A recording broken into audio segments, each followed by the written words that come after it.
So I'd like to call to order the October 20th regularly scheduled board meeting, starting off with invocation. Lord, let us thank you for all you've bestowed upon us. We pray that you gift us the wisdom to determine the best path for this meeting. We ask that you direct our decisions to provide the best outcome for our dedicated employees and citizens for whom they serve. Watch and protect our employees in the dangerous jobs they perform, and watch all of us in all we do in carrying out our duties in this gathering. For these we are grateful. Amen.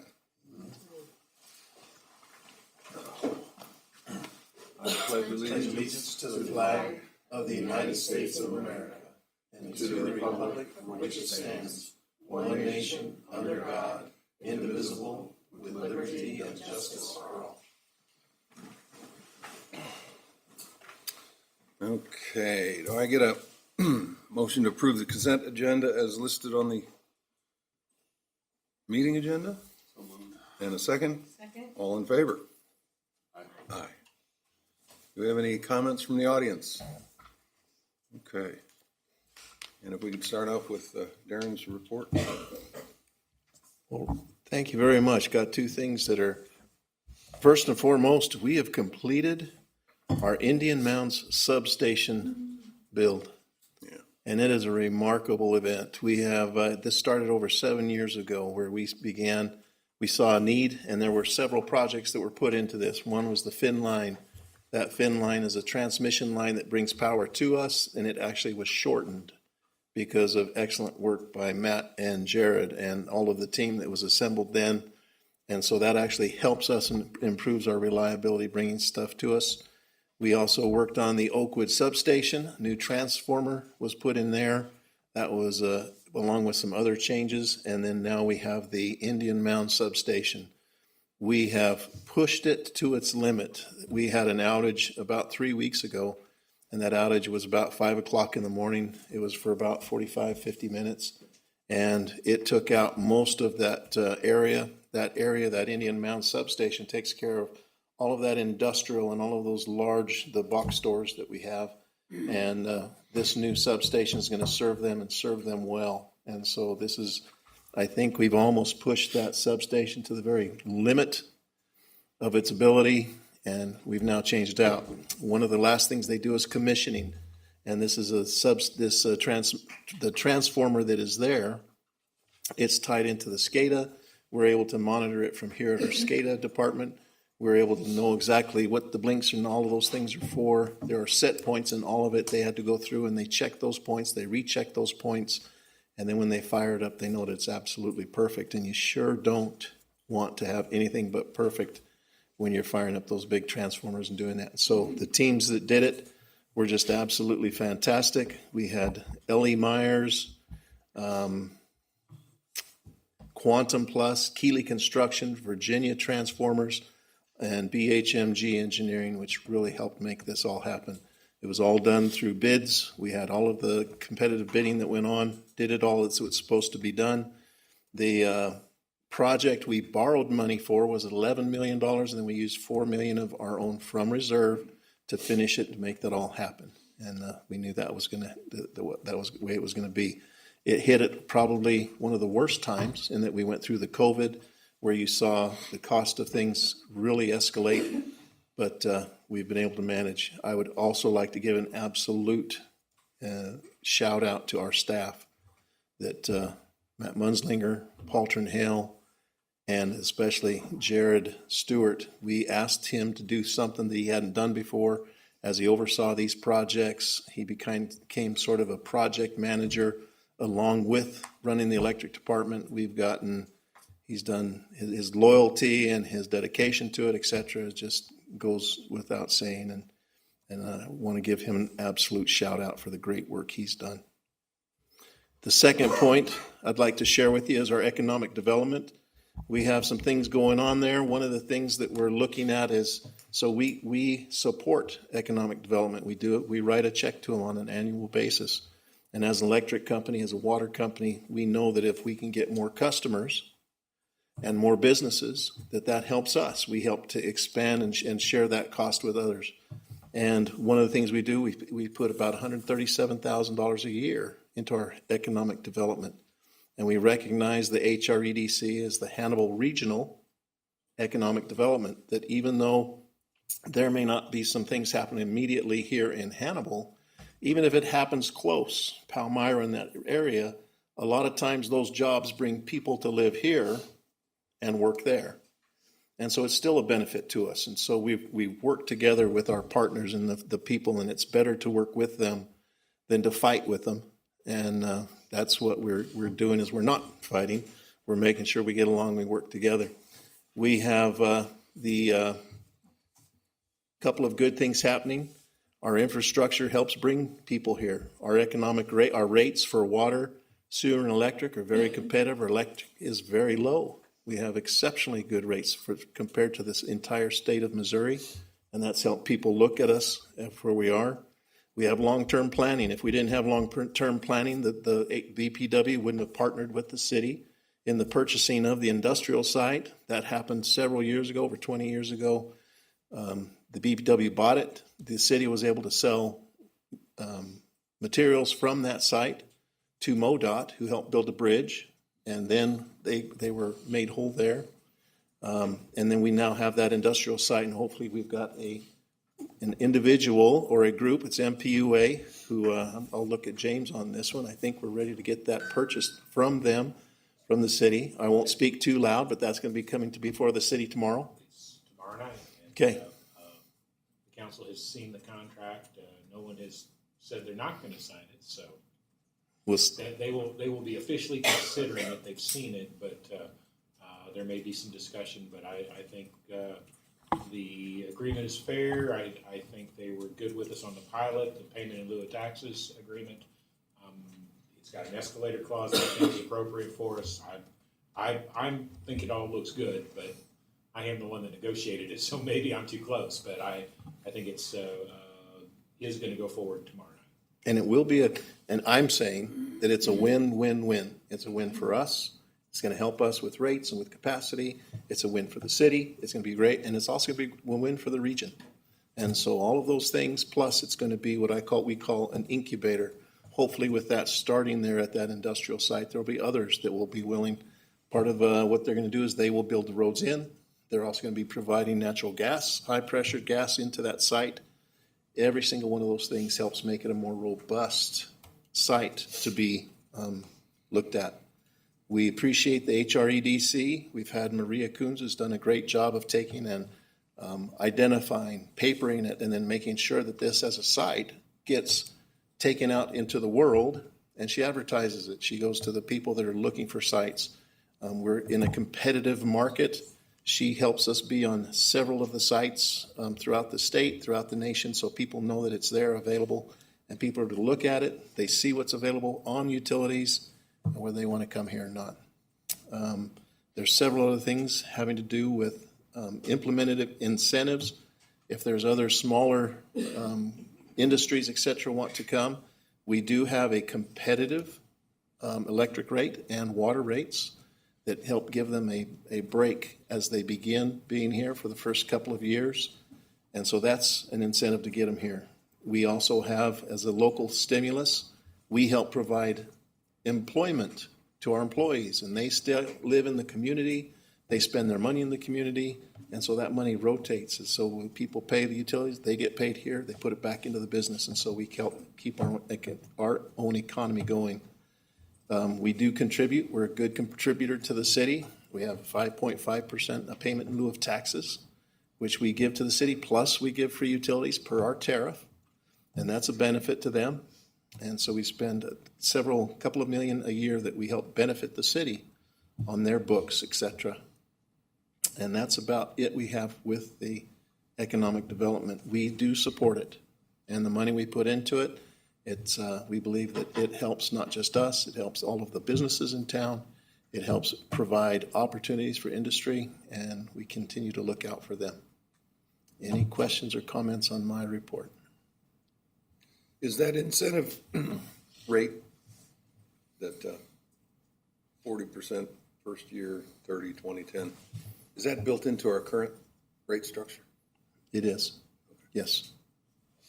Yep, it's in our tariff book. Okay. So,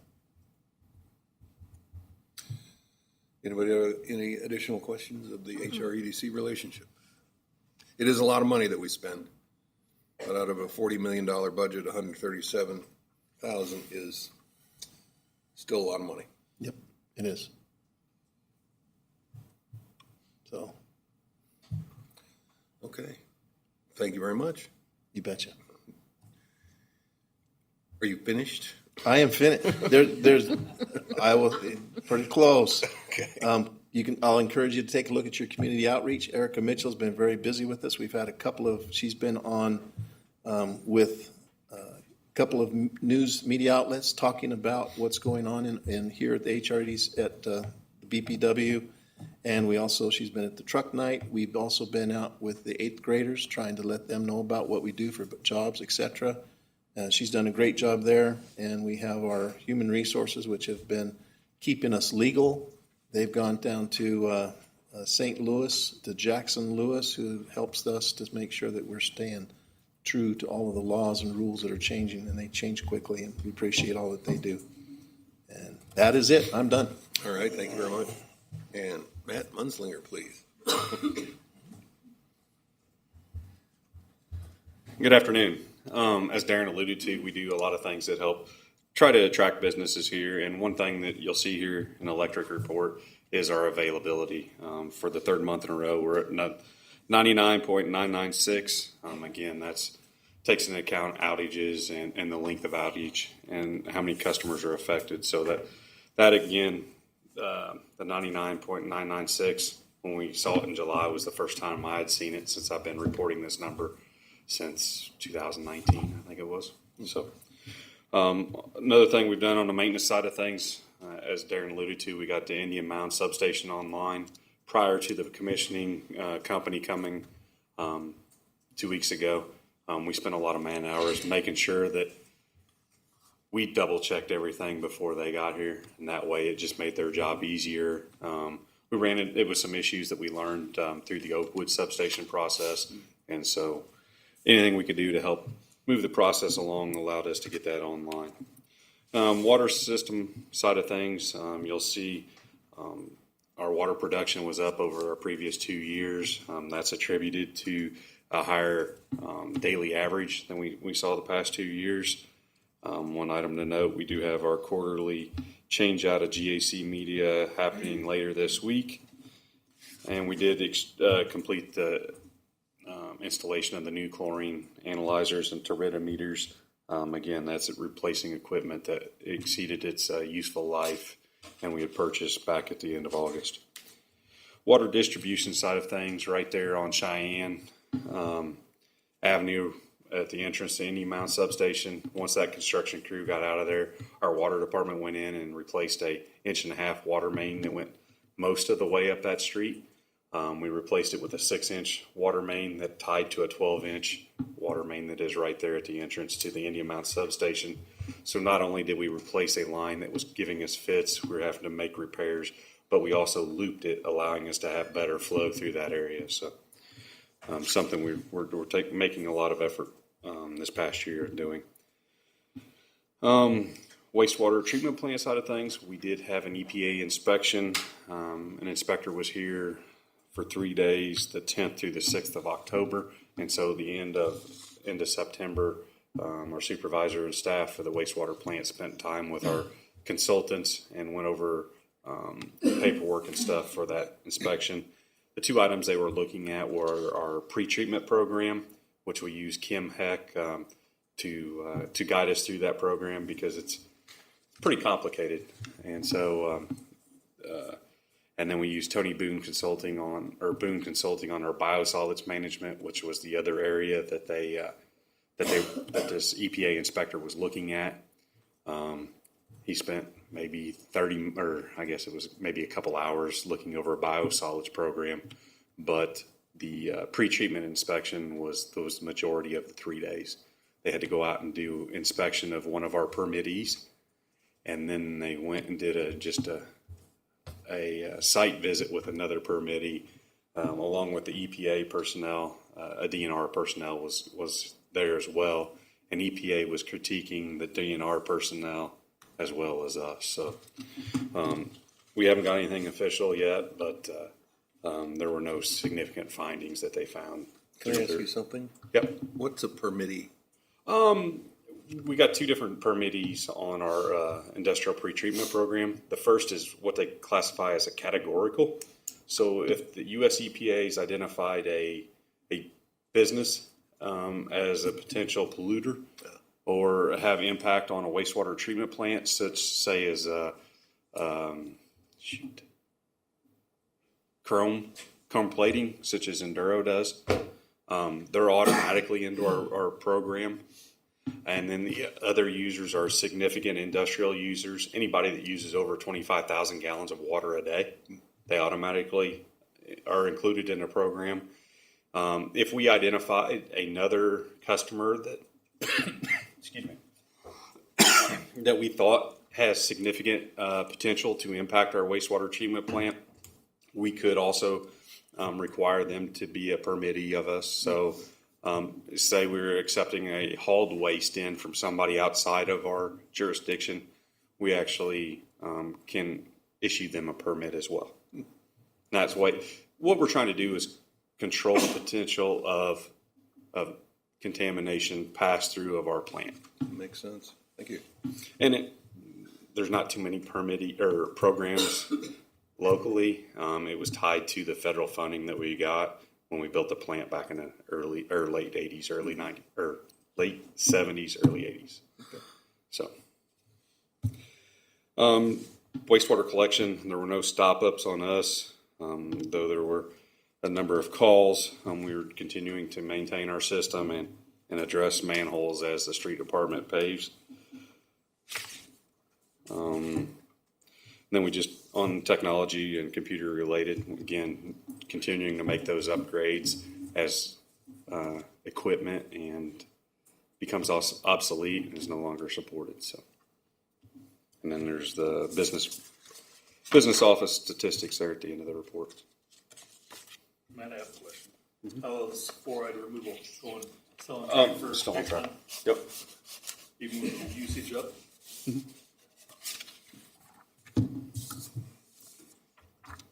That's all I got this year.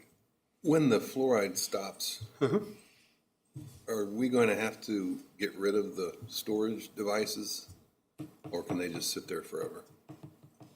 They could sit there forever. I mean, it's what we have is two fiberglass tanks that you could cut and dispose of through normal hauled waste, and then a scale, a day tank, and a pump. So, I mean, there's not that too much. So, But they wouldn't have to be considered hazardous? Okay.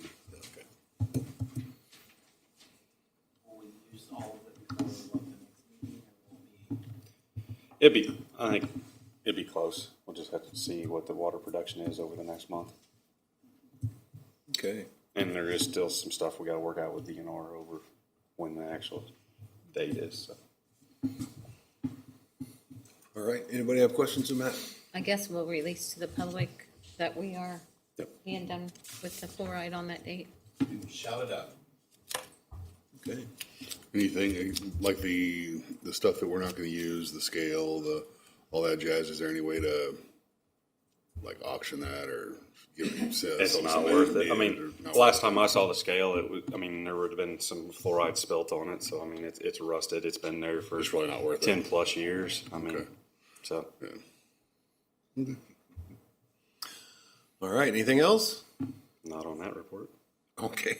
I guess you could move to Project projects. report, water loss, again, that's something we're hitting hot and heavy on. We're continuing to work with Eden Brothers to install sensors and collect that data so we have a better understanding of where our flow patterns are and what they should be. We did install a couple meters over the past month that there were some questions about some usage in certain areas, and they were able to validate that the usage that we were seeing through our customer billed meters were actually accurate, and so we're able to move on from that. Our crews have also continued to use their portable ultrasonic meter. Right now it's located in the grass lot north of Hucks, measuring part of the high pressure area south of 36 and west of Highway 61. What we've done there is we taken a smaller area and looked for leaks by comparing what it was reading to our customer meter readings. If we had a big discrepancy, they go out with acoustic listening devices, try to pinpoint those leaks. Once they had those leaks located and repaired, verified that the meters were close, and then we'd add another section on. And so we've been working through that area, and they just added the last section, I think it was last week. And so they're going through trying to chase down a little bit more water loss. All in all, it resulted in like 5 or 6 leak repairs that have been completed. So we're still making progress on that. Downtown SSO elimination, again, that's a lining of our sewer mains, larger than 15-inch diameter, that's located outside the flood wall. We're on the contractor's queue. As soon as a slot becomes available, they'll be up to complete that. Phase 1 of North Street is about complete. The contractor's in town doing some final cleanup and grading and seeding. They've also got 2 antique lights to reinstall that were removed as part of the project, so they're doing that. Phase 2 will start after the first of the year.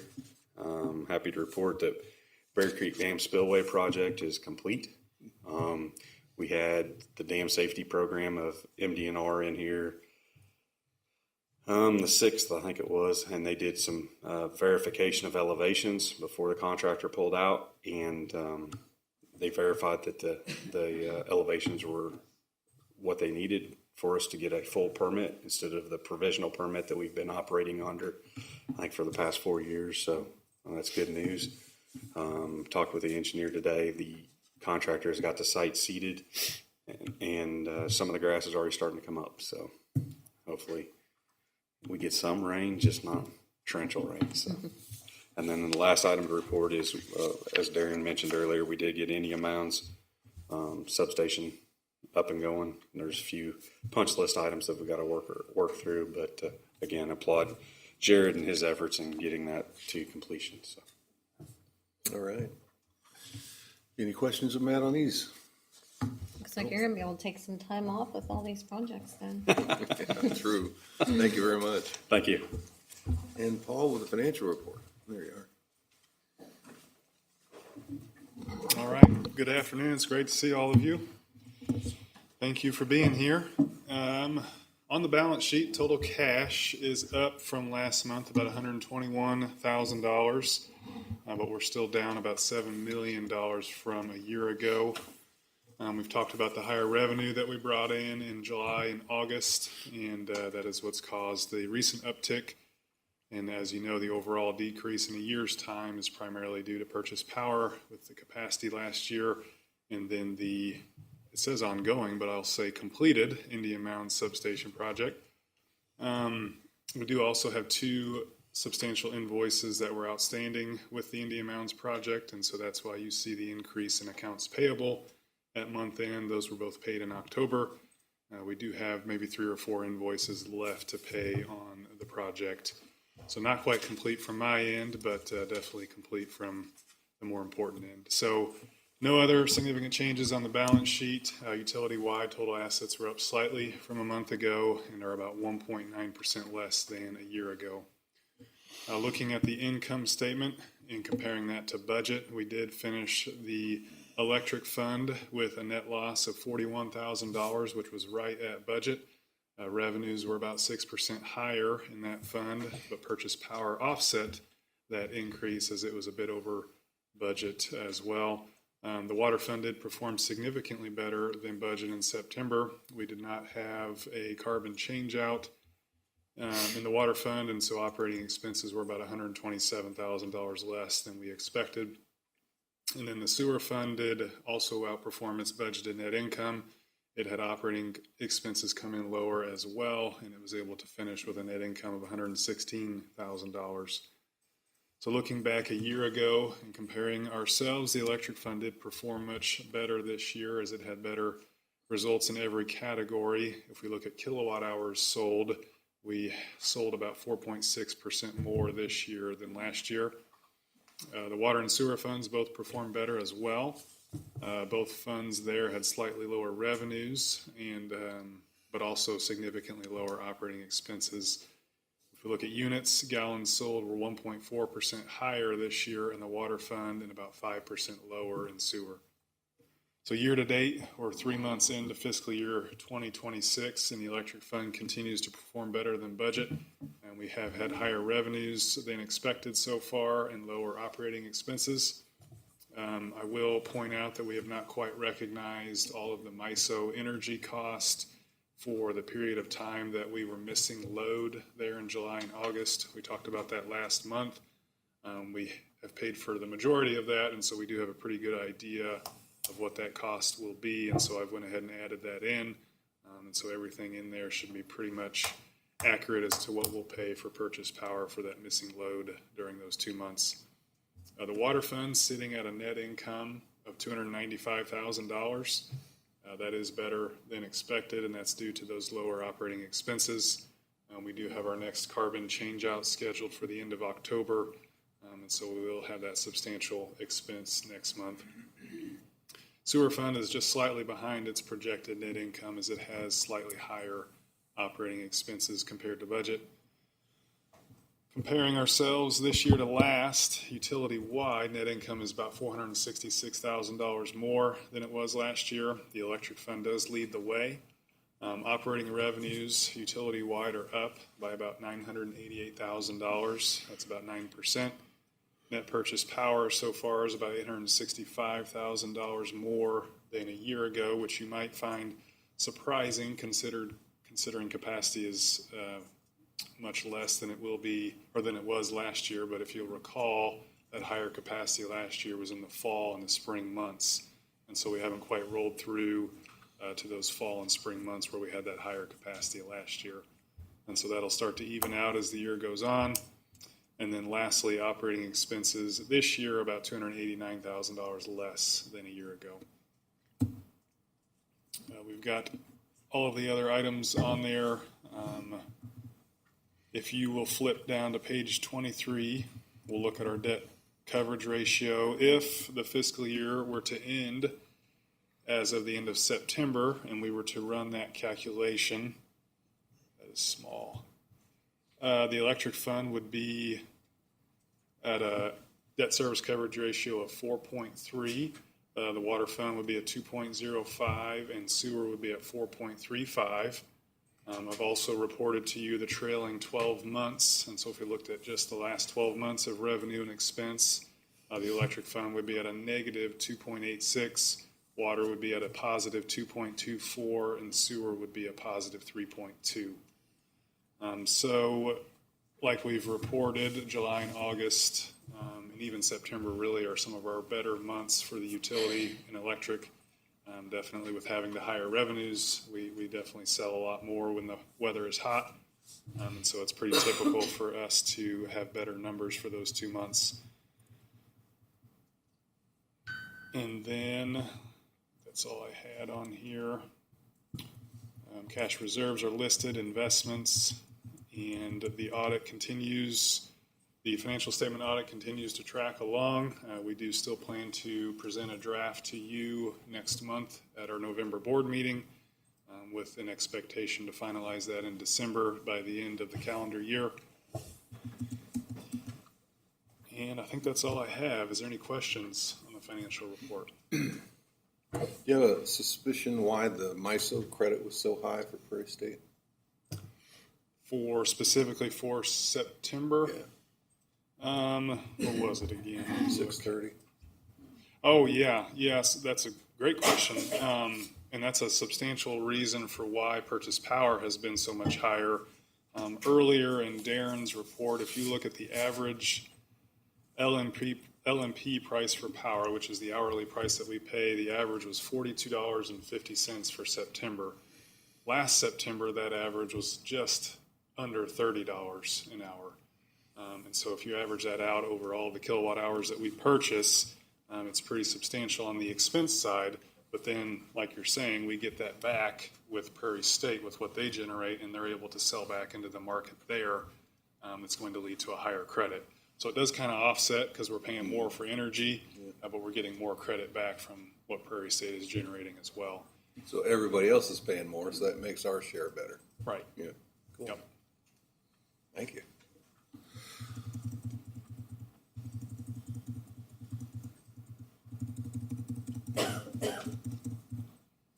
Anything else on the financial report? I do not have anything else. Okay. Guess we can move into the next item, new business regarding a cash reserve policy. All right. So we talked a lot over the last several months about cash reserves and that policy. And I figured it would be a good time. And I think I told you last month that we would go ahead and take a look at that. It's been several years since we have, and especially with having some new faces on the board, figured we would dive in a little bit. And so we do have an official policy. I'm sure most of you have seen it. It's included in there. It is pretty light in terms of wording and detail. And so if we want to beef that up, we can definitely look at doing that. But definitely wanted to give a few reasons why cash reserves are needed for a utility. And so just to list a few, the first one would be a working capital lag. And so what we're talking about there is that there is a timing difference between when an expense is incurred and when we receive revenue from a customer to be able to pay for that expense. A really good example is purchase power. We pay for our MISO purchase power weekly, and the MISO purchase power we're paying this week was the purchase power that we used 2 weeks ago. All right, so the bill on the 22nd was for the power that we purchased for the week of October 6th. And so because there's a 2-week lag there, we're not quite seeing that same lag on revenue. If customer Joe has purchase power that he bought on October 1st and he's not billed until the 31st, well, he's not paying for that until November 17th when it's due. So there's about a technically 47-day working lag there, and so we're not quite getting that revenue to pay for that power that he would have purchased back on October 1st. Because of that, you have to have cash reserves in place to pay for that. It's kind of the same thing in the personal world when it comes to paying expenses. If you've got a mortgage due on a certain day, you would typically want to have your due date on that after you get paid from your workplace. If not, you've got to have savings or some type of way to pay for that when it comes due.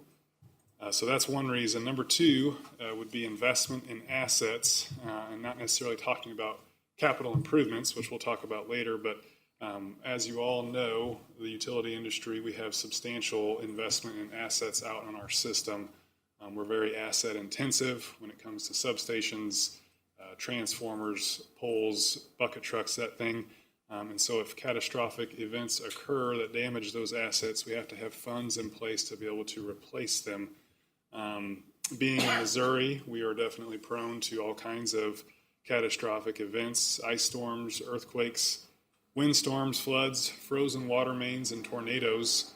And so we have to be able to recover those costs. Oftentimes, FEMA will step in and will reimburse you for those types of events. But if they don't, and that's definitely not guaranteed, if they do, it can often take between 6 months and 2 years to receive that funding.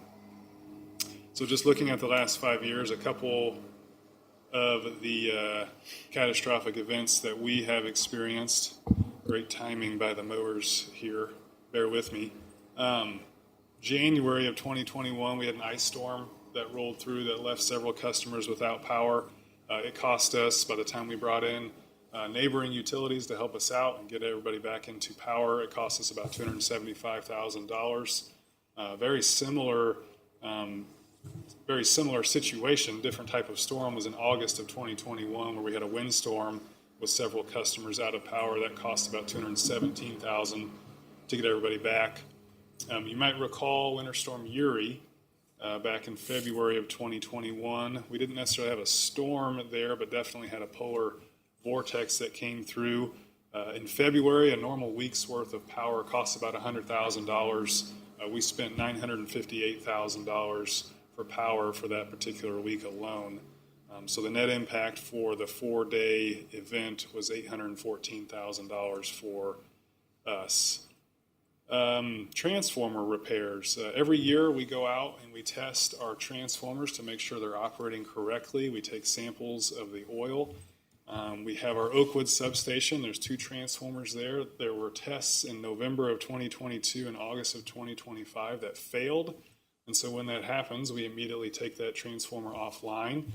We get somebody in to fix it, and then we put it back into service. Both of those situations, one of those cost just under $60,000, the other cost under $90,000. We're usually back up and running in about 2 to 3 months. We would much rather have that scenario than that transformer go bad and us have to replace it completely. If you'll recall, the Indian Mounds transformer for the new substation cost $1.4 million, and it was a year and a half, I think, for us to get it. And so doing those tests and making sure that we're upkeeping those transformers is very important. It does sometimes lead to substantial repairs, but again, we would much rather do that than to have something catastrophic happen. The last event that I'll point out was the Red Devil substation that failed back in August of 2023. It actually caught fire. That is the primary sub that feeds General Mills, and so we had to obviously reroute power at that time, which whenever that happens, it makes us more vulnerable. We're fortunate to be able to still do that, but it took about 4 months to get that substation back into service and cost about $191,000. And so we were fortunate to have the reserves in place to be able to do that. All of that to say is that in any type of business, you're going to have unexpected events that come up. That's pretty well a given. However, with the services that we provide, it's essential that we are able to get those assets back into place as soon as possible. We have several very, very important businesses in town, but none of them are able to operate without electric, water, and sewer, and so it's always imperative that we're able to continue to provide those services. Number 3, annual debt service. This one's pretty self-explanatory, but we have bonds and leases that we have in each of our 3 funds that we have to pay for. And so because those costs exist, we have to make sure that we have the funds in place to pay for them. Not doing so would be a pretty quick way to get a ding to your credit, just like if you don't pay your mortgage or anything else. And so we have to make sure that cash reserves exist to be able to do so. And then the 4th item is an official capital improvement program. So with all of those assets we have out on our system, those do get older, and as they get older, they become more costly to work on and repair. And so we have a 5-year capital improvement program that is designed to replace those assets as needed when they become too old. And the Indian Mountain substation is a very good example of a 50-year asset that was at the very end of its useful life. And so we were fortunate to have the reserves in place to be able to pay for that. So as far as the policy goes, it was formally established in 2011. And about the 7 to 8 years after that, we had a really good run as a utility, and so reserves were able to grow. And so what we did in 2019 is we retained Utility Financial Solutions, UFS. They are a very well-known, if not the most well-known consultant when it comes to financial management and rate setting. They teach at APPA's national conference every year and do a very, very good job. They came in and gave us recommendations for a formal cash reserve policy. And so this policy that was established and approved by the board is very much in line with industry standards. And what they outlined was 4 things for building a cash reserve minimum. The first thing would be 12.3% of your annual operating expenses, your O&M expenses. Where they get that number is that's based off of a 45-day lag, like we talked about. And so what we have seen with that lag is that it's actually increased since 2019. They are now saying that because lead times on materials and the difficulty that customers have in paying their bills timely has led to more of a need for a 60-day or maybe even 90 or 120-day lag between 120 days cash on hand. Rolla Board of Public Works here in Missouri, they are also an MPUA member. They are very similar size to us. They use 25% of their O&M expenses for their minimum cash reserve, whereas we are about half that at 12.3%. Number two, UFS recommended 0.5% of your historical investment in fixed assets. So of all the assets we have on our system, you would take 0.5% of that, and that would represent the second item in your minimum cash reserve. The industry standard is usually a range between 0.5% and 3%, and you base that on your average remaining net book value. So if you take the asset and subtract off how much it's depreciated, the older your infrastructure would require a higher need for reserves. Rolla, like I mentioned, they're currently at 2% of their historical investment in fixed assets. So again, we are a little bit low at 0.5% there. Currently, our average remaining net book value in the electric fund is 52%. The water fund is at 32%, and so a little bit newer infrastructure. And the sewer fund is much older at 67%. And so ideally, you would have a higher cash reserve in your sewer fund, anticipating a need for additional capital investment in the future. Number three is debt service payments. We already talked about this one. We do weight that at 90% of our annual debt service payment in our cash reserve. The reason for that is because of how critical it is to be able to make those payments. And as you know, not doing so would have a significant impact to our bond rating, and that would affect our ability to issue debt in the future. Rolla is a little bit lower on this. They're at 50%. I will say the APPA industry standard is between 50 and 100%. And so us being at 90% falls in line with that. And also our reserve does include the fixed charges that we pay for at Prairie State. UFS treats that as debt service essentially, because we do have to pay for that annually, and not doing so would have a very similar effect to not paying our lease payment. The last item that UFS recommends is 20% of our 5-year capital improvement program, so essentially 1 year's worth. Again, the idea there is that reserves are needed to be able to replace that infrastructure as needed, and so 20% represents 1 year of that capital improvement program. Rolla is at 15% on that metric. So again, the board did adopt that policy back in July of 2019. I've got the actual policy itself included in there. I've got UFS's analysis when they did that for us back in June of 2019. And then the next item on there is the actual calculation of that reserve based on those metrics that UFS provided.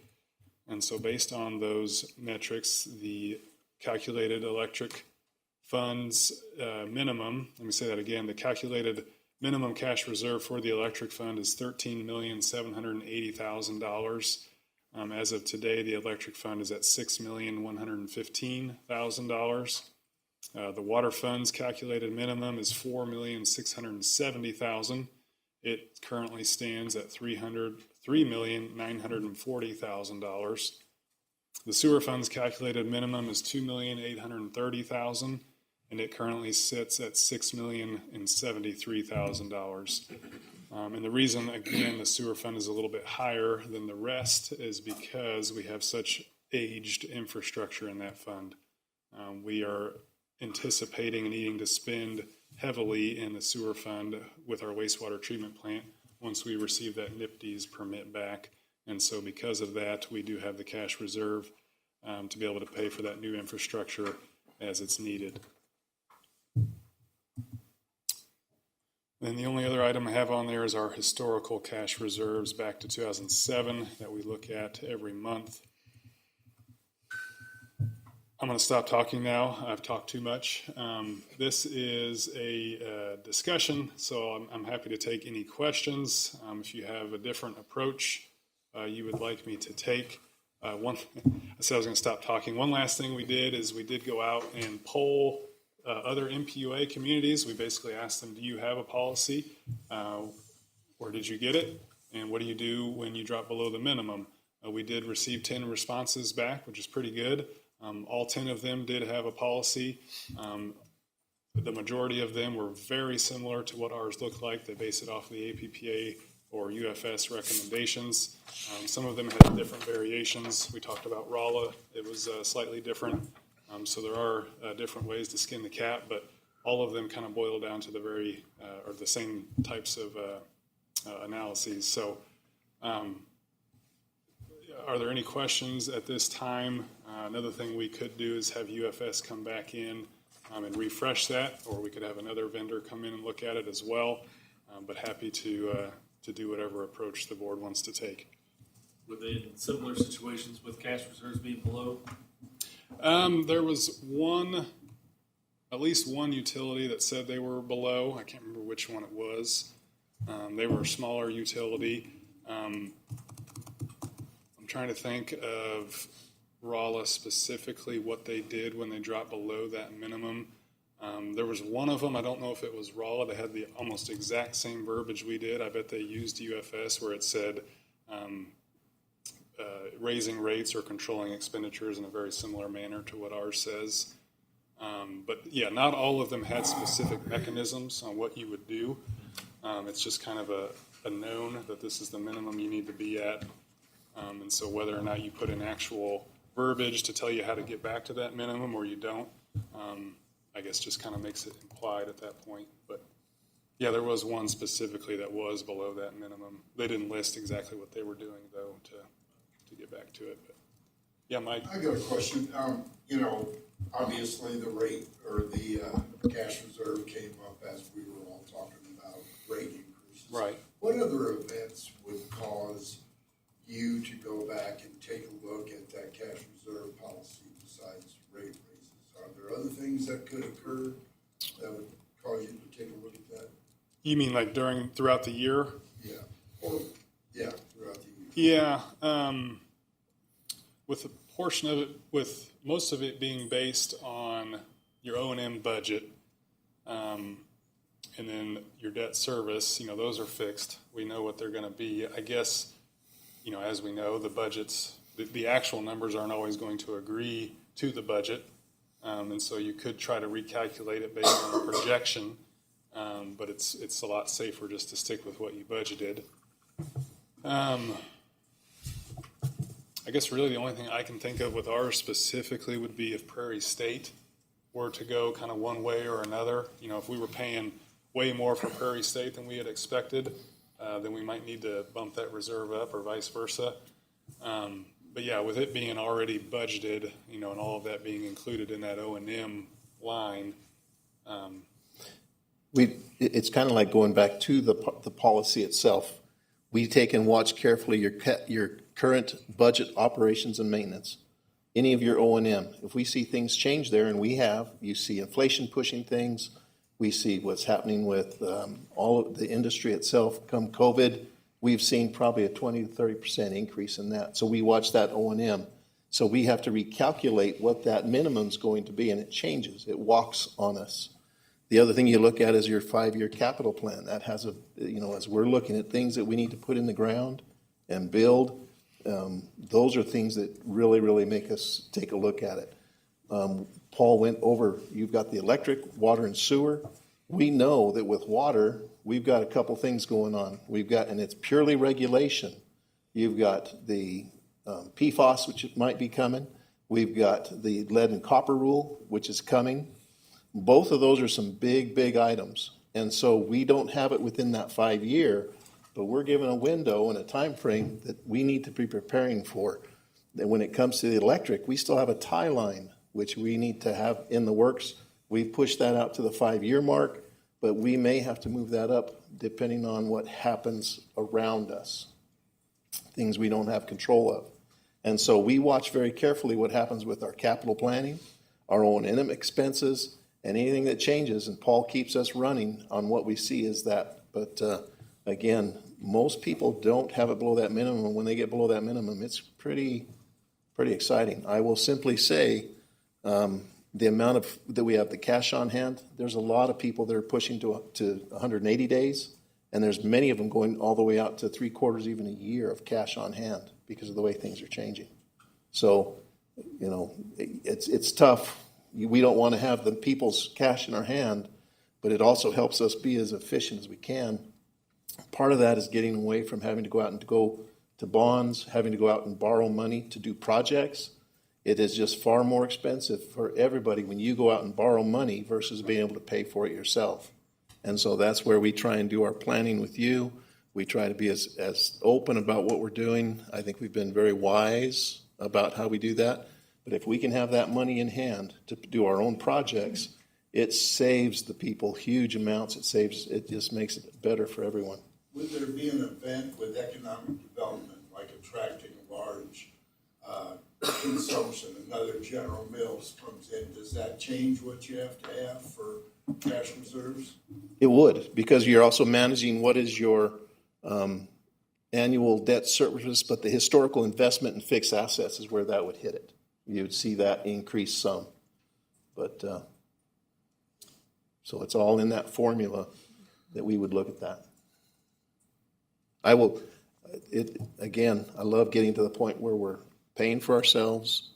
We're able to manage that. We've got a plan. We're working the plan. But we've got a couple things in both the water and sewer that we need to watch out for. And so with that, the other thing that I have not operated under until I got here was that 25% for the maximum, where you'd look at and I think that that's almost too tight at 25%. So that one you can definitely push back on me, but that's my opinion. I'm sharing it with you. How So- far out is the lead and copper? Probably 2038. I think it starts in 2038. Then you only have 10 years to get it accomplished. Matt, give me the numbers. Fall of 27, you have to have a plan to start I'm sorry, implementing. I meant 27, and I was wrong. So 20. Say it again. Fall of 27, Fall of 27 begins. 10 years to get it done. You got 10 years to do it. Yep. Got to be done by 2038. Sorry, I threw that out too quick. We're already starting on that, aren't we? We've already been. We've gotten the inventory done, which is required, so we're meeting all of the requirements to date. We're watching because I still believe there's some issues with the responsibility that we will have to go onto private property. Gotcha. And I do not believe that that's fully been or going to be vetted until that comes. And then we'll have James will be in front of the court for us anyways. It'll be just a lot of fun when that happens. The lead and copper is a mess. Where did that regulation come from? EPA. Do you see with the change of direction that changing at all, or do you think that's probably going to stay in place? Probably not, but there's still, again, it started with Flint, Michigan, created that demand. Flint went to EPA. EPA has created it. There's been now 3 iterations of the lead and copper rule. The latest one is LCRI. You can look that up, but that's where they're sitting now. And again, right now they're saying this is where it's going to be, and we're going to have to go in and we're going to have to take from our main, which is our responsibility today, and we're going to have to replace all the way into the kitchen sink. How many homes do you think that affects? Right about 4,800. Matt, you're shaking your head. Just inside the house. Just inside the house. Okay, it used to be to the sink. Now it's just to the house.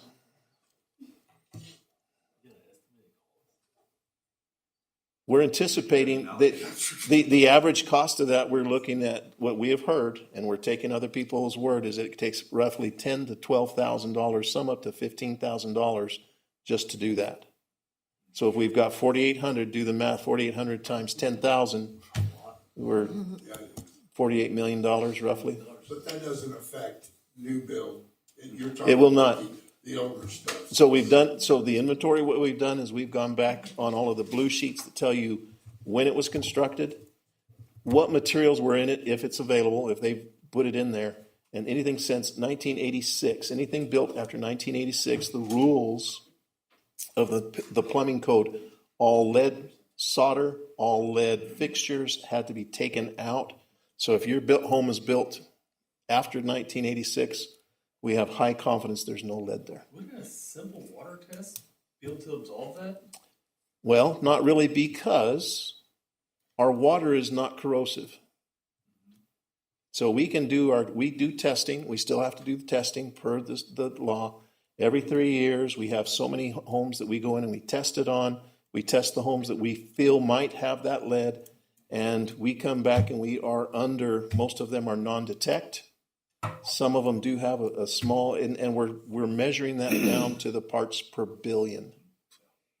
So that's what, and so to say that the water test does it, it doesn't. And when you say built by a certain age, I'm guessing when the plumbing had been redone would have an impact on that too. Yes, sir.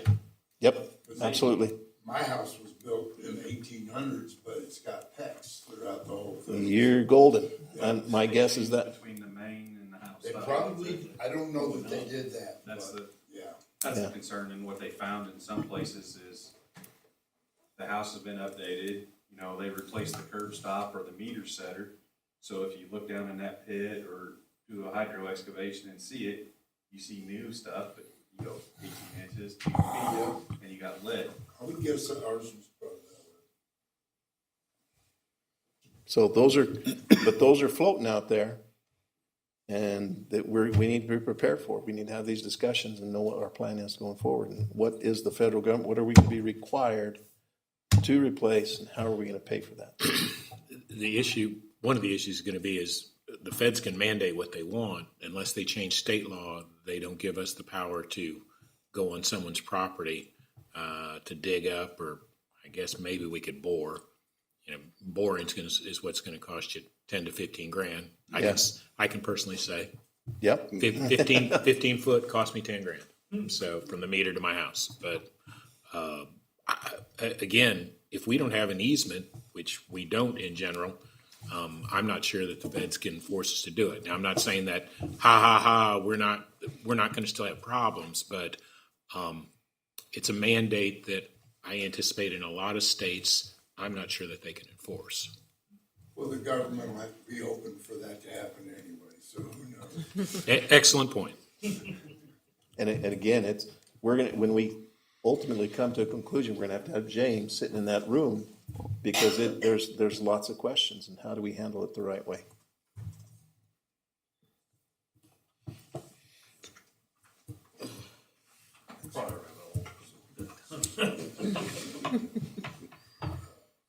This is while this is a dry subject and tough, perhaps, Paul, I apologize. I'm not throwing rocks at you at all, but it's a very important subject, and this is truly, having that reserve truly is a sign of a capable and quality utility that's moving forward and what's doing best for the people.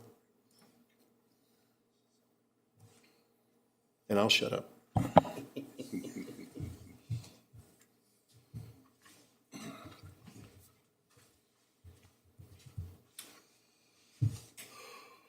So the reserve policy, it's been shown here that if we want to stick with our agreed policy, excuse me,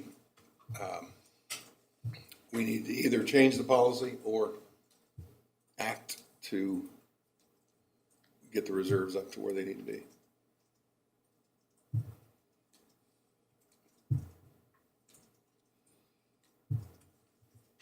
That's what it sounds like. That's what Paul's telling us.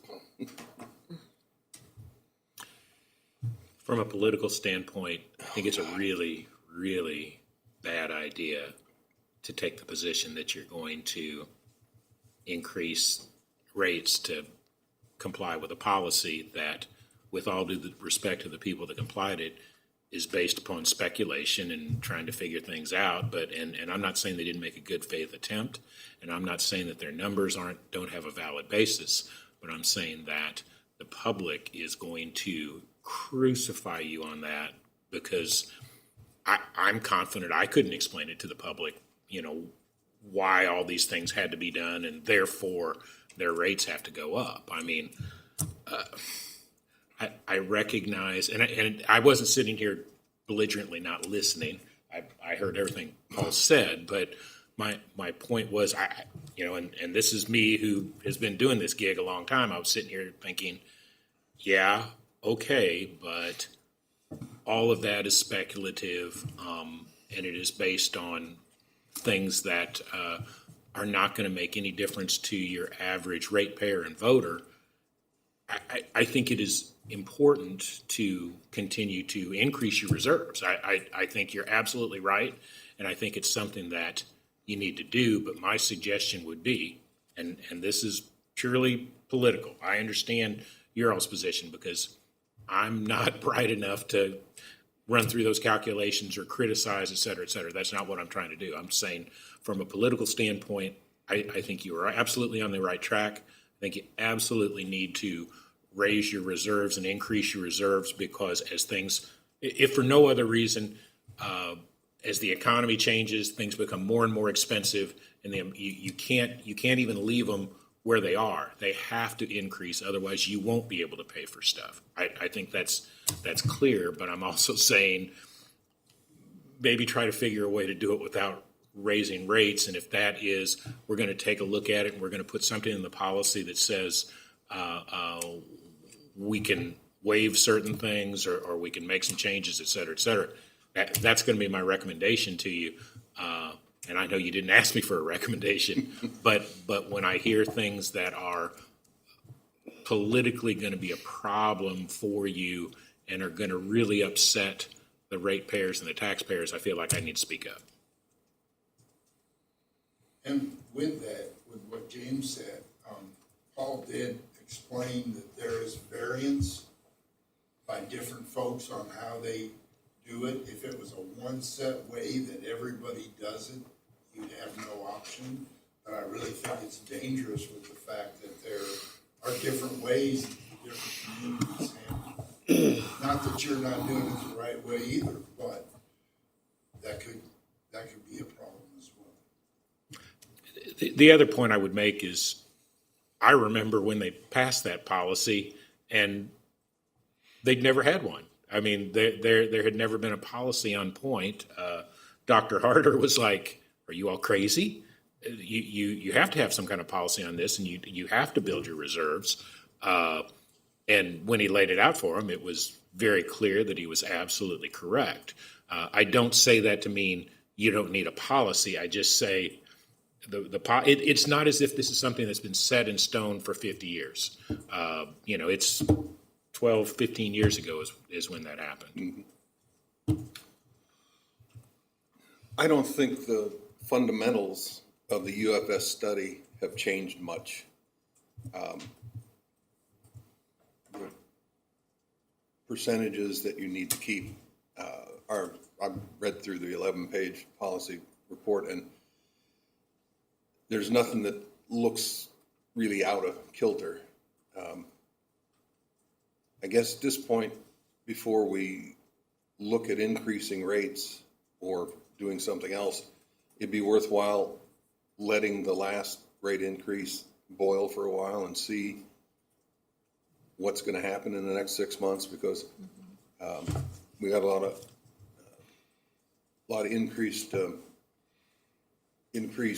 costs to the public coming up here. Hopefully November.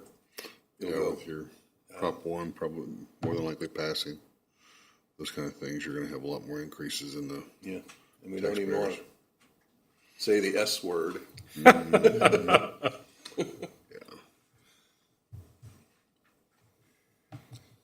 So anyway, not looking for a vote, but my suggestion is to watch it for a while. I think that's probably the best plan, is just to kind of let it see how the chips fall, and maybe if need be, we can change the policy or look at that too. Like Paul said, bring them back in here and have them give us a rundown, refresher, since most of us, I don't think any of us were on the board at that point in time. No. Was there a fee associated with that? It's a good question. I don't know what we paid back then, but the last time we used them, when they do our cost of service study,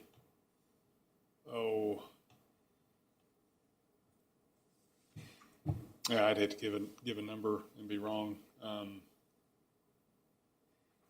So I probably shouldn't do that, but yeah, no, it's not substantial. I mean, we're probably talking, I was going to say, yeah, between 10 and, yeah, between, this thrown in there was another, probably 8,000.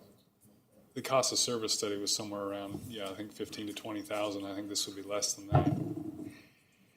We were just looking at one policy. So probably 10,000 or less if I had to throw a number out there. We're going to be reviewing. We're going to be watching our debt ratio. We're going to be watching that. We knew that we'd be looking at that 6 months into it after we have our rate increase, and we're be able to come back to you and say, yeah, we're going to make it, we're not going to make it, and at this point in time, my recommendation is to hold on and let's watch it and see how it does, how it performs. I think on a positive note, when that new project is done, we'll be able to be at a more stable outcome to where we can maybe then have a policy in place that we'd be able to adhere to better than right now with everything so up and down and we have no idea. Yeah. But bringing it to all of our attention and bringing it above the surface is good. Yep, if you have any other questions or want to compare any of the other responses that I received, definitely reach out. We can look at that. Good stuff. Thank you very much, Paul. You're welcome. Moving right along, any comments from Mr. Levin? Haven't you heard enough from me today? I have no other comments, thank you. Okay. Do you, James, have everything you need for the discussion you're going to have with the electric providers that are providing electric to the Probably. You know, the issue is, it looks like we're talking about what we can determine. I think is a fairly limited number of entities, but yeah, I think we're probably in a position where we can reach out and at least see what they have to say. Mm-hmm. So, yeah, I guess this city council would probably push you a little bit more on that because that really doesn't affect board. no, it's not your all's. City It's revenue. not your all's concern. It's the city's concern. But you guys were the source of information for us because obviously I'm not going to drive around and look at power lines and see who's got power lines going into homes. Plus, I'm probably not bright enough to figure out whose lines are whose. So, Okay. All right. Anybody else have anything under the general discussion area? Having not heard any, I recommend we go into closed session. Pursuant to section 610.021.2312 of Missouri Sunshine Law, the meeting shall convene in closed session to discuss real estate, personnel, and contracts. Admitting the board members, Darren Gordon, Matthew Munslinger, Paul Trinhale, Beverly Stewart, Courtney Harris, and James Lemon. We had Jamie Thompson. And Jamie Thompson. If that's a motion, I'll second it. All in favor? Aye. Aye. We're in closed session, folks. Thank you. need to vote by voice vote to go into